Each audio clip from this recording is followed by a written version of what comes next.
जी हमारे प्रदेश के मंत्री,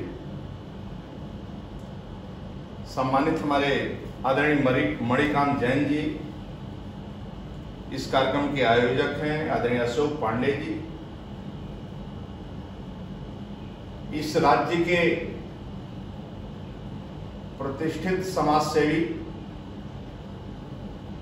इस राज्य के उद्योगपति, ऐसे सेवा कार्य में लगे सभी वरिष्ठ माताएं, बहनों, भाइयों, बहनों को मैं प्रदेश अध्यक्ष के नाते शीश झुकाकर आप सभी को मैं प्रणाम करता हूं, आप सबका स्वागत करता हूं। आज जो विषय है महत्वपूर्ण है, आप सबके साथ जुड़ने का मेरा सौभाग्य प्राप्त हुआ है, मैं अपने को धन्य मानता हूं। भारत युगों युगों से अपने कृतित्व और दुनिया को मार्गदर्शन देता है। हमारे यहाँ मानव जीवन का मूल्य चिंतन है, त्याग और सेवा, और यही सत्य है कि जो सेवा भावी होगा उसमें त्याग की भावना सर्वाधिक होगी। हमारे जनसंघ के संस्थापक पंडित दीनदयाल उपाध्याय जी ने अपने संपूर्ण जीवन में स्वयं को मानव सेवा, समाज सेवा और देश सेवा के लिए समर्पित कर दिया। आज देश के सामने कोविड-19 महामारी की समस्या खड़ी हुई है। सहयोग सेवा की सामाजिक श्रेणी से जुड़े हुए आप सब लोग समर्पण के भाव के साथ इस भीषण गर्मी और कोरोना संक्रमण के बराबर खतरे के बावजूद सेवा कार्य में जुटे हुए हैं। आप धन्य हैं। आपको मैं शीश झुकाकर आपको प्रणाम करता हूं। ऐसे समय में उचित मार्गदर्शन के लिए स्वर्गीय पंडित दीनदयाल उपाध्याय जी जैसे महापुरुषों का जीवन हम सभी के लिए अत्यंत प्रेरणादायक है। सेवा भावना हमारी भारतीय संस्कृति के आधारभूत लक्षणों में से एक है। मनुष्य अपनी सभ्यता एवं संस्कृति के आरंभ से ही सहकारी अर्थात सेवा की भावना से निहित है। मनुष्य को प्रकृति एक वरदान मिला है, और वरदान स्वयं के साथ साथ न सिर्फ अपने परिवार को बल्कि पूरे समाज को लेकर चलने का, उनके हितों की चिंता करने का। मनुष्य की सेवा उसे भ्रातृत्व से जोड़ती है, जो संसार के समस्त प्राणियों को आत्मस्वरूप समझता है तथा जो समस्त प्राणियों के हित में तत्पर रहता है, वह वास्तव में ईश्वर को प्राप्त कर सकता है। भगवान राम और कृष्ण का जीवन सदाचार और सेवा से ओतप्रोत था।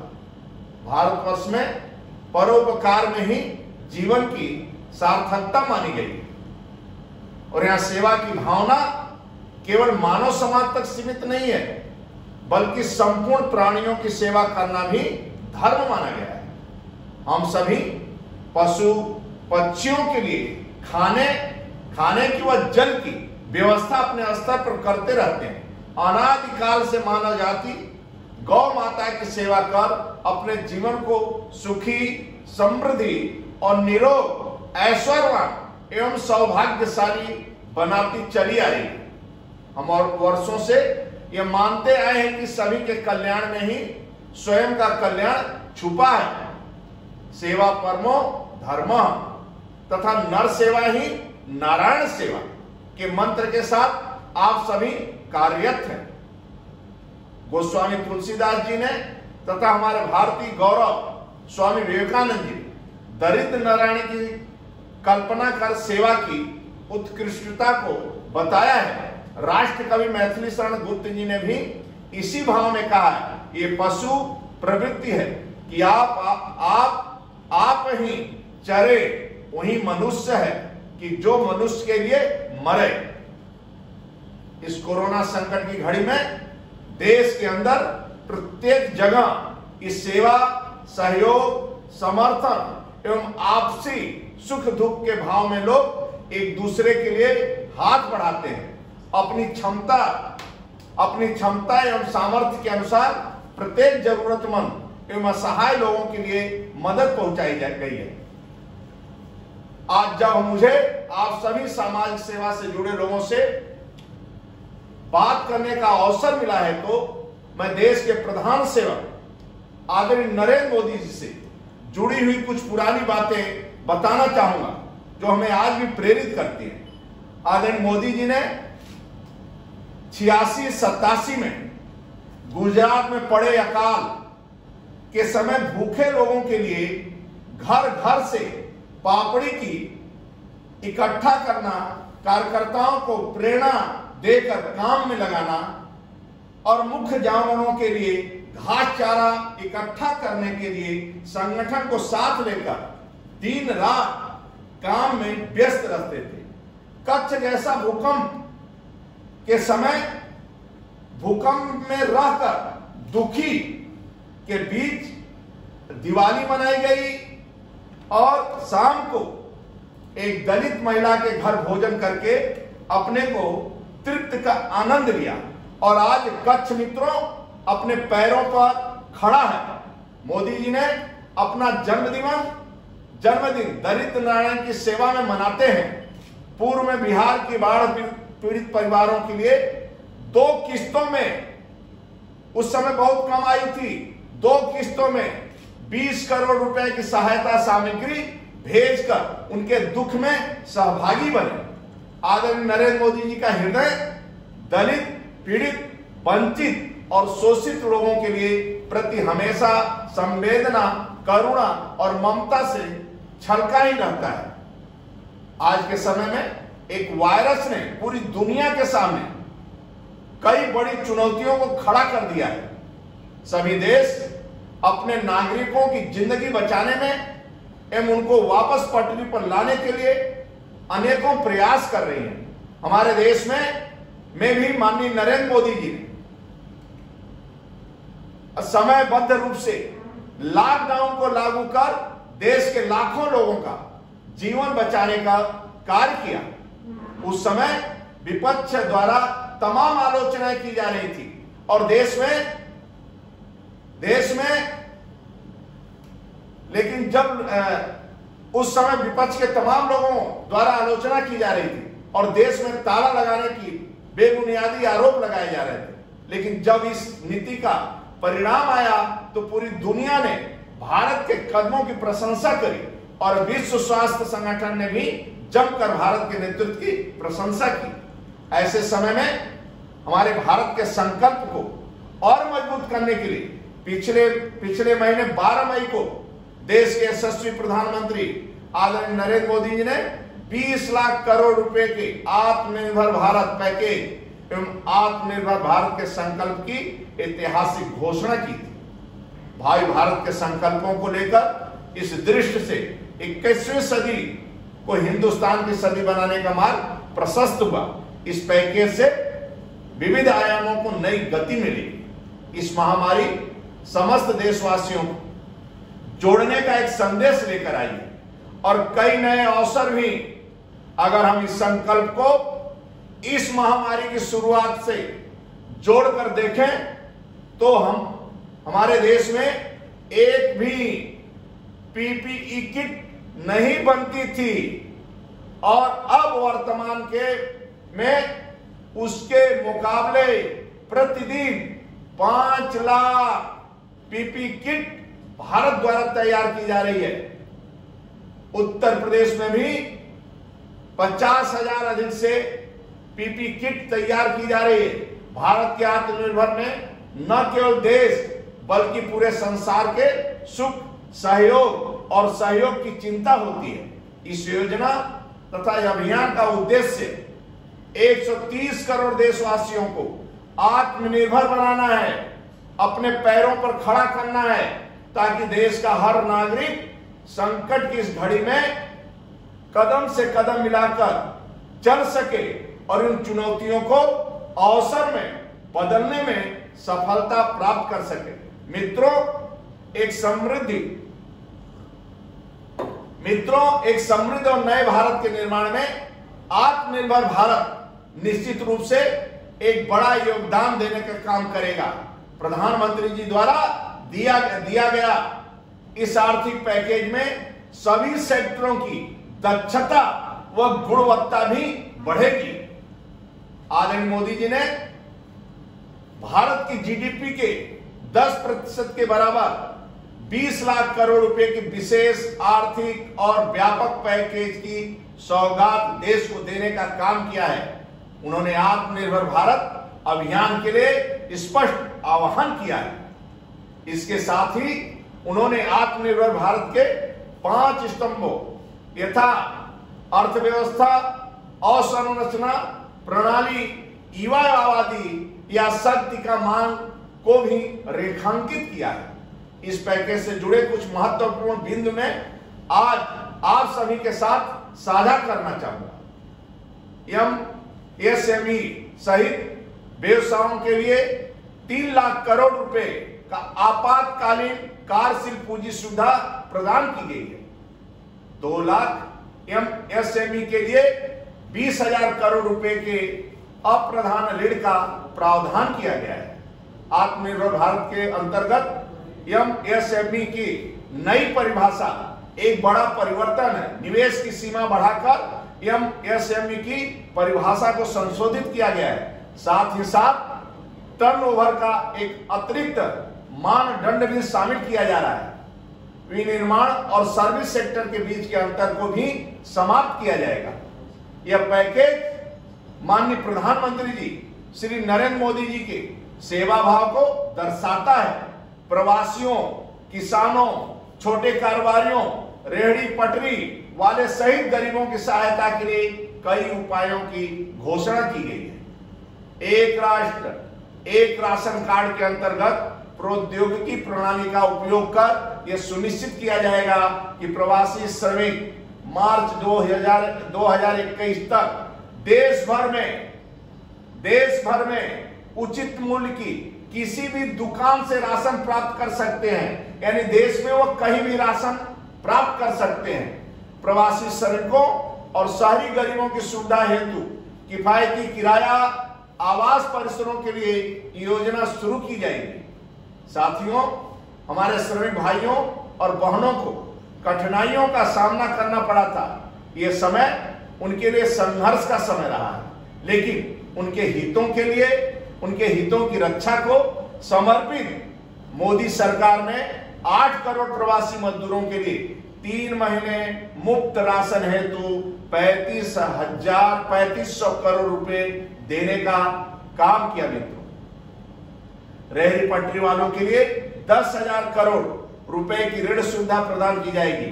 उन लोगों पर मौजूदा स्थिति में सबसे प्रतिकूल प्रभाव पड़ा है, उनको ऋण तक आसान पहुंच की सुविधा देने के लिए विशेष योजना शुरू की गई, ताकि उन्हें अपने व्यवसाय को फिर से अपने पैरों पर खड़े कर सके, शुरू करने में सक्षम बनाया जा सके। मित्रों, नाबार्ड के जरिए किसानों के लिए 30,000 करोड़ रुपए की अतिरिक्त आपातकालीन कार्यशील पूंजी और किसान क्रेडिट कार्ड योजना के तहत 2.5 करोड़ किसानों को 2 लाख करोड़ रुपए के रियायती ऋण का प्रोत्साहन दिया गया है। इतना ही नहीं मित्रों, कृषि इंफ्रास्ट्रक्चर में 1 लाख करोड़ के निवेश का ऐलान किया गया है। डेयरी, मूल्यवर्धन, पशु चारा, बुनियादी ढांचे में भी निजी निवेश का समर्थन करने के उद्देश्य से 15,000 करोड़ रुपए का पशुपालन बुनियादी ढांचा विकास को स्थापित किया गया है। देश में औषधि या हर्बल खेती को प्रोत्साहन देने के लिए 4,000 करोड़ रुपए की सहायता प्रधानमंत्री किसान सम्मान निधि के तहत लगभग 8 करोड़ किसानों को 16,000 करोड़ रुपए का भुगतान किया गया है। मित्रों, एक सामान्य परिवार में जन्मा नेता ही एक गरीब के दिल को, दर्द को समझता है मित्रों, और इस देश मातृभूमि को समझता है। मित्रों, इस देश में रहने वालों के लिए उनकी पीड़ा को समझता है। मित्रों, इस महामारी के समय श्री नरेंद्र मोदी जी ने जो गरीबों को विशेष ध्यान रखते हुए प्रधानमंत्री गरीब कल्याण पैकेज में मित्रों 39 करोड़ लोगों को 1,92 करोड़ रुपए की सहायता देने का कदम उठाया है। मुद्रा शिशु लोन योजना के तहत 15 100 करोड़ रुपए की राहत। इससे रोजगार पैदा करने के लिए विक्रेताओं, दुकानदारों को लोन की सहायता मिलेगी। 8 क्षेत्र कोयला, खनिज, रक्षा उत्पादन, नागरिक उड्डयन, बिजली क्षेत्र, सामाजिक आधारभूत ढांचा, अंतरिक्ष और परमाणु ऊर्जा में विभिन्न प्रकार के ढांचागत सुधारों के लिए सरकार ने आत्मनिर्भर भारत अभियान के अंतर्गत कई महत्वपूर्ण कदम उठाए हैं। रोजगार को बढ़ावा देने हेतु मनरेगा के लिए आवंटन में 40,000 करोड़ रुपए की वृद्धि की गई है। भारत के भावी महामारियों हेतु तैयार करने के लिए सार्वजनिक स्वास्थ्य में निवेश बढ़ाने के साथ साथ स्वास्थ्य संबंधी अन्य सुधारों के लिए इस पैकेज के अंतर्गत व्यवस्था तैयार की गई है। ग्रामीण और शहरी क्षेत्र में स्वास्थ्य एवं कल्याण केंद्रों की संख्या में बढ़ोतरी करके और जमीनी स्वास्थ्य संस्थानों में निवेश करके स्वास्थ्य एवं सार्वजनिक व्यय को बढ़ाया जाएगा। सभी जिलों में संक्रामक रोगों के अस्पताल, ब्लॉक स्थापित किए जाएंगे और महामारियों के प्रबंधन के लिए सभी जिलों और सभी ब्लॉक स्तर पर लैब और जन स्वास्थ्य इकाई में एकीकृत जन स्वास्थ्य प्रयोगशालाओं द्वारा लैब नेटवर्क निगरानी को मजबूत किया जाएगा।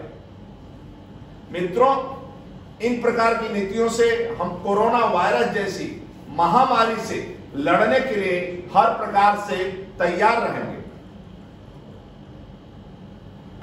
साथियों, आत्मनिर्भर पैकेज के अनेकों लाभ देशवासियों को मिलेगा और मिलना शुरू भी हो गए हैं। भूमि, श्रम, कानून सुधार समेत अधिक गहन सुधार, खेती से जुड़ी समुच्ची आपूर्ति श्रृंखला को सशक्त बनाना, कर प्रणाली को तार्किक बनाना, सरल, स्पष्ट, अच्छे कानून, अच्छा बुनियादी ढांचा, सक्षम और समर्थ मानव संसाधन, मजबूत वित्तीय व्यवस्था, मेक इन इंडिया कार्यक्रम का सशक्तिकरण, निवेश आकर्षित करने के लिए प्रोत्साहन और अनेकों प्रकार से देश को फायदा पहुंचेगा। ये आर्थिक पैकेज हमारे कुटीर उद्योग, गृह उद्योग, हमारे लघु उद्योग, हमारे एमएसएमई के लिए जो करोड़ों लोगों की आजीविका का साधन है, जो आत्मनिर्भर भारत के हमारे संकल्प का मजबूत आधार है। ये आर्थिक पैकेज देश के श्रमिक के लिए, देश के उस किसान के लिए जो हर स्थिति, हर मौसम में देशवासियों के लिए दिन रात परिश्रम कर रहा है। ये आर्थिक पैकेज हमारे देश के मध्यम वर्ग के लिए जो ईमानदारी से टैक्स देता है, देश के विकास में अपना योगदान देता है। ये आर्थिक पैकेज उद्योग जगत के लिए जो भारत के आर्थिक सामर्थ्य को बुलंदी देने के लिए संकल्पित है। माननीय नरेंद्र मोदी जी के नेतृत्व वाली केंद्र सरकार के इस आत्मनिर्भर भारत अभियान ने हम सभी को एक मार्ग दिखाया है जिस पर हम चलने के पूरे प्रयास करने हैं। मित्रों, दशकों से हमारे देश के लोग आत्मनिर्भर भारत के सपने के साथ जिए हैं। हर किसी की कल्पना थी कि हमारा देश आत्मनिर्भर बने। माननीय मोदी जी के नेतृत्व में बीते 6 वर्षों में देश की नीति और रीति में भारत की आत्मनिर्भरता का लक्ष्य सर्वोपरि रहा है। हमें उनके इस विजन के साथ कदम से कदम मिलाकर चलना होगा। आत्मनिर्भर भारत अभियान का सीधा सा मतलब है कि भारत दूसरे देशों पर अपनी निर्भरता कम से कम करने का संभव प्रयास करे और वो पदार्थ जिसे हम दूसरे देशों से खरीदने पर मजबूर हैं, उसका निर्माण हम स्वयं भारत में शुरू करें। मोदी जी का कहना है, जो सामान हमारे स्वयं सहायता समूह से जुड़े करोड़ों गरीब बनाते हैं, जो दशकों से हमारे यहाँ बनता जा रहा है, गलियों मोहल्लों में बिकता जा रहा है, उसे छोड़कर विदेश से वही सामान मंगाने की प्रवृत्ति पर नियंत्रण करने का प्रयास करना होगा। हम आज उत्तर प्रदेश में भी देख रहे हैं कि यहाँ महिला स्वयं सहायता समूह द्वारा प्रतिदिन पीपी किट और N95 मास्क बनाए जा रहे हैं। हमें अब लोकल के लिए वोकल होना होगा। यह सुनिश्चित करना होगा कि हम अपने घर में जो भी छोटे बड़े सामान को लेकर आए वो हमारे देश में निर्मित किया गया। आत्मनिर्भरता, आत्मबल और आत्मविश्वास से ही संभव है। मैं मानता हूं कि आत्मनिर्भर भारत अभियान राष्ट्रीय स्तर का एक विशाल यज्ञ है जिसमें हम सभी 130 करोड़ देशवासियों को आहुति देनी होगी। साथियों, पिछले एक वर्ष में मोदी सरकार 2 ने देश के यशस्वी तेजस्वी प्रधानमंत्री श्री नरेंद्र मोदी जी के कुशल नेतृत्व में कड़े और बड़े फैसले लेकर देश के करोड़ों देशवासियों की आकांक्षाओं की पूर्ति की है। जिन कामों के हमारे बड़े बुजुर्ग पिछले 70 वर्षों से सिर्फ कल्पना कर पा रहे थे, वह काम पिछले एक वर्ष में पूरी मजबूती के साथ किए गए मित्रों। जम्मू कश्मीर अनुच्छेद 370-35 को 1 मिनट में मित्रों आदरणीय मोदी जी के नेतृत्व में गृह मंत्री आदरणीय अमित शाह ने एक झटके में मित्रों समाप्त कर दिया।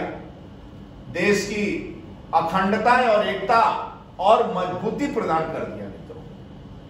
मोदी सरकार ने नागरिकता संशोधन कानून लागू कर पाकिस्तान, अफगानिस्तान और बांग्लादेश से धार्मिक प्रताड़ना की वजह से भारत में शरण लिए हिंदू, सिख, ईसाई, बौद्ध, जैन एवं पारसी समुदाय के शरणार्थियों को नागरिकता देने का प्रावधान किया।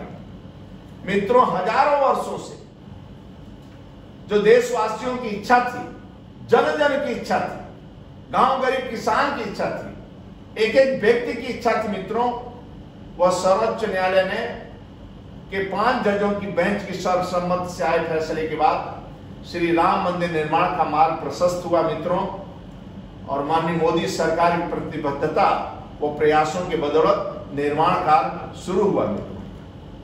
3 तलाक पर कानून लाकर देश के मुस्लिम महिलाओं के लिए गरिमापूर्ण जीवन सम्मान को सुनिश्चित किया। गुरु नानक देव जी से जुड़े आस्था के स्थली गुरुद्वारा करतारपुर साहिब तक श्रद्धालुओं के लिए मार्ग की बाधा का अस्थायी समाधान हुआ मित्रों। प्रधानमंत्री आदरणीय नरेंद्र मोदी द्वारा 25 मार्च से देश में लॉकडाउन लागू करने की दूरदर्शी नीति की वजह से भारत ने कोरोना की चुनौतियों को बेहतर ढंग से सामना किया।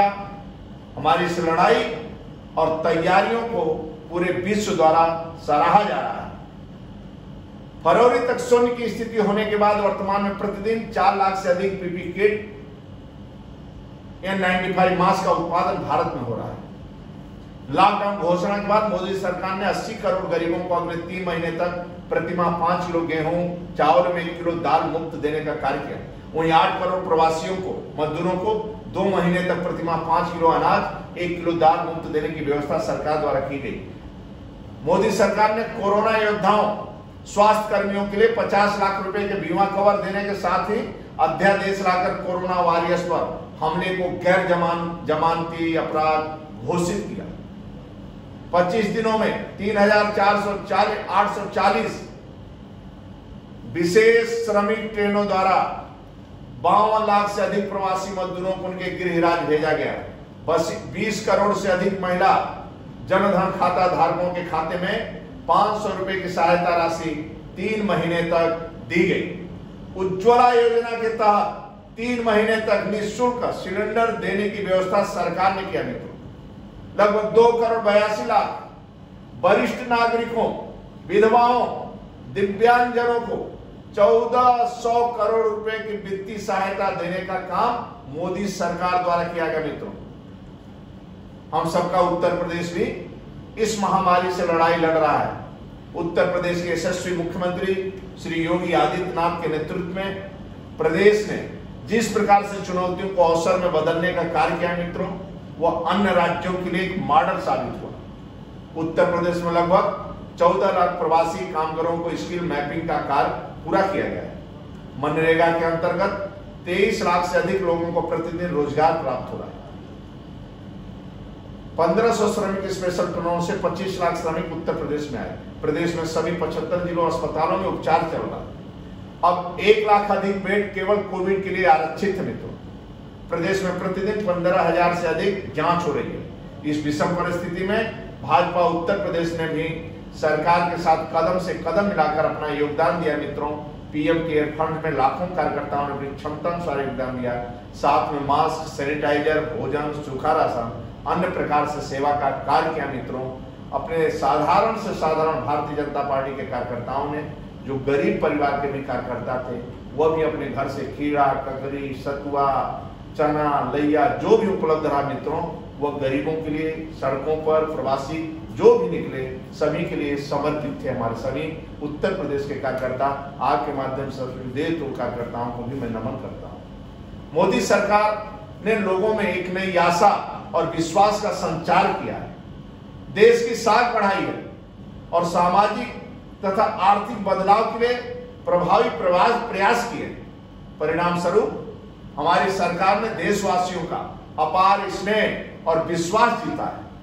हर एक भारतवासी का जीवन बेहतर हो, यही सरकार का मुख्य उद्देश्य है। मैं यही कहूंगा कि हम सभी 130 करोड़ देशवासियों की जनशक्ति के संकल्प तथा आत्मनिर्भर भारत बनाने की दृष्टि के बदौलत हम अपने लक्ष्यों को अवश्य प्राप्त करेंगे। आप सभी सहयोग सेवा से जुड़े लोग आज इस वर्चुअल संवाद में उपस्थित हुए, इसके लिए मैं आप सभी का हृदय से आभार व्यक्त करता हूं। मैं ईश्वर से कामना करूंगा कि आप सभी इसी प्रकार समाज की सेवा एवं परोपकार की रूपी परमार्थ कार्यों में लगे रहे। दूरदर्शी व्यक्ति जानते हैं कि सेवा करने से मनुष्य का न केवल लोक सुधरता है अपितु परलोक भी बनता है। इस कोरोना काल में भी आप सभी की सक्रियता प्रशंसनीय है। आप सभी का मैं अभिनंदन एवं धन्यवाद करता हूं। आप सभी समाज के एक मजबूत एवं महत्वपूर्ण स्तंभ। इन पुण्य कार्यों के लिए दौरान आप सभी का भी ख्याल रखें, अपने स्वास्थ्य की चिंता रखें। आप सभी से मैं ये निवेदन भी करूंगा कि आप जब भी बाहर निकलें तो मास्क अवश्य पहनें, सैनिटाइजर का उपयोग करें, हाथ धोते रहें, 2 गज की दूरी बनाकर रहें और केंद्र और प्रदेश सरकार की गाइडलाइन का पालन करें। साथ ही अपने प्रतिरोधक क्षमता को बढ़ाने हेतु योग करें, आयुर्वेद के उपायों को अपनाने का प्रयास करें। केंद्र सरकार के आयुष मंत्रालय द्वारा भी इससे जुड़े कुछ महत्वपूर्ण सुझाव जारी किए गए थे, उन्हें पढ़ें और अपनी दिनचर्या में लाना शुरू करें। मैं यही कहूंगा कि आप हम सभी 130 करोड़ देशवासियों की जनशक्ति के संकल्प तथा आत्मनिर्भर भारत बनाने की दृष्टि के बदौलत हम अपने लक्ष्यों को अवश्य प्राप्त करेंगे, कोरोना को शिकस्त देने में सफल होंगे। ओम सर्वे भवन्तु सुखिनः, सर्वे सन्तु निरामया, सर्वे भद्राणि पश्यन्तु मां कश्चित् दुख भाग भवे। अर्थात सभी सुखी हो, सभी रोग मुक्त रहे, सभी मंगलमय घटनाओं के साक्षी बने और किसी को भी दुख का भागी न बनना पड़े। आप सभी का बहुत बहुत धन्यवाद। आप सभी को पुनः शीश झुकाकर प्रणाम करता हूं। बहुत बहुत धन्यवाद आप सबको। सुंदर जी,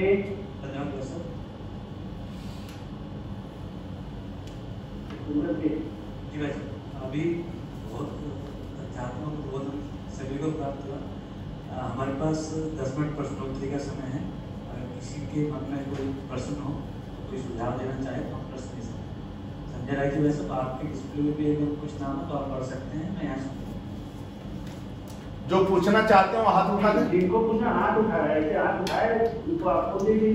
यदि मैं प्रदेश अध्यक्ष हूँ, मेरे लायक सुझाव कोई हो, प्रश्न पूछना हो, ऐसा लगता है बीजेपी को और इस प्रकार काम करना चाहिए, संगठन को, सरकार के लिए आदरणीय योगी जी के लिए कोई सुझाव हो, संगठन के लिए कोई सुझाव हो, आपका मार्गदर्शन हमें सुझाव के रूप में मिल जाए, या कोई क्वेश्चन पूछना है क्वेश्चन के रूप में, जैसी आपकी इच्छा। कमल चुग जी भाई साहब हाथ खड़ा किए हैं। कमल चुग जी, मैं आपका माइक खोलूँ। कमल चुग जी, अपना माइक खोलें। आपको अनम्यूट लिख के आ रहा होगा, एक लाल बटन होगा वैसे, उसको दबा दीजिए। कमल चुग जी, ठीक। प्रणाम कमल जी। आपके द्वारा किए जा रहे कार्य हमारे बड़े सराहनीय हैं और योगी जी जो उत्तर प्रदेश को उत्तम प्रदेश बनाने में लगे हुए हैं, हम नतमस्तक हैं उनके कार्यों पे और हम गौरवशाली हैं जो उत्तर प्रदेश के वासी हैं। बहुत बहुत धन्यवाद कमल, बहुत बहुत धन्यवाद। आज पगड़ी जोरदार पढ़ने हैं, बांधे हैं। जी जी। प्रमोद त्रिपाठी जी वैसे हमारे साथ हैं। प्रमोद त्रिपाठी जी, अपना माइक खोलिए। प्रमोद जी नमस्कार। मैं प्रणाम करता हूं, प्रणाम करता हूं और इस कोरोना की घड़ी में आपका जो हम लोगों को मार्गदर्शन मिलता रहा, उत्तर प्रदेश का एक एक कार्यकर्ता आपका रेडी है। निश्चित तौर पर जो आपके द्वारा सुझाए गए कार्य हम लोगों ने खर्चा पालन किए हैं, आगे भी करता रहूंगा और आपका सरकार मिलता रहे। बहुत बहुत धन्यवाद।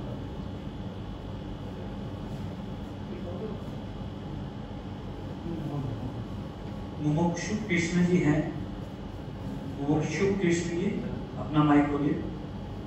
जय श्री राम। जय श्री राम। जय श्री राम।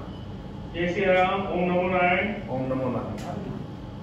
माननीय अध्यक्ष जी, हाँ, मैं श्रीमद् भागवत का प्रवक्ता हूँ। गुरुदेव प्रणाम, वंदन आपको। और आपसे कहना चाहूंगा, मेरा ये सौभाग्य है कि मैं परम पूज्य स्वामी चक्रपाणी जी महाराज के गुरु परंपरा से हूँ। तो यही कहना चाहूंगा कि भाजपा ने जो कार्य किया वो शायद कोई सरकार कर नहीं सकती, पहली बात। और आगे न भूतो न भविष्य की। इसीलिए मेरे मन में एक प्रश्न ये है कि क्यों ना भाजपा ने जो कार्य किए वो सराहनीय तो है, न कोई सरकार कर सकती है और न कोई कर सकती है। कहाँ कश्मीर की 370 हटाने का प्रावधान रहा, आज तक चलता रहा और जो कि कोई हटा न सका। तो ये सराहनीय कार्य बीजेपी ने किया।